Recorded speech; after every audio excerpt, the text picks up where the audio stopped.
Welcome back once again to Royal Grown Radio. I'm Michael Beck. Thank you so much for joining us. We want to jump back into our conversation with Tim and Taylor Blake from the Emerald Cup Runneth Over. We had too much great conversation to capture in one episode. So we had some logging noise and things to deal with that Emmanuel, our audio wizard, cleaned up for us so we can bring this amazing conversation to you where we dig back into the Northern California Cannabis explosion, ETs, prehistory, aliens, psychedelics, and so much more. It was a fantastic conversation. We hope you enjoy. I look at a future that's coming at us that they've been preparing us for a long time. I was going to do a UFO television program before Sightings. There was a program called Sightings in the 80s. And before that, I had spent about $150,000 developing a UFO program because I'm deep into UFOs. And I was working with John Lear, who's an ex-CIA combat pilot, 22 years, and he was the head of MUFON. He got out because of so much UFO stuff. And his dad was Bill Lear, who designed all the Lear jets.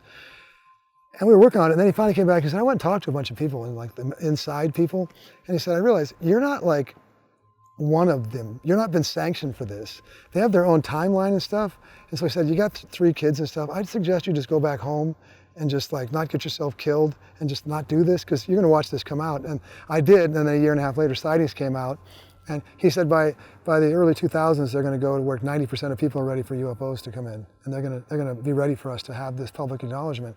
And it happened just the way he said.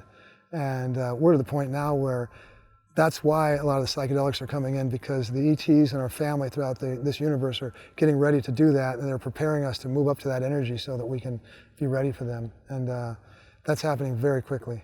I've been really fascinated about this recent story here with the Navy being circled by what was initially, called just some mysterious drones, but some of the actual footage that they're showing now. Well, they're releasing it on purpose. Yeah. You saw the Israeli general.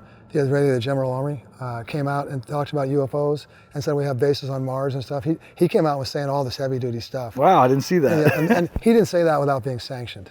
Yeah. Or they would have offed him. And so yeah, it's coming out left and right now. They're just putting this out.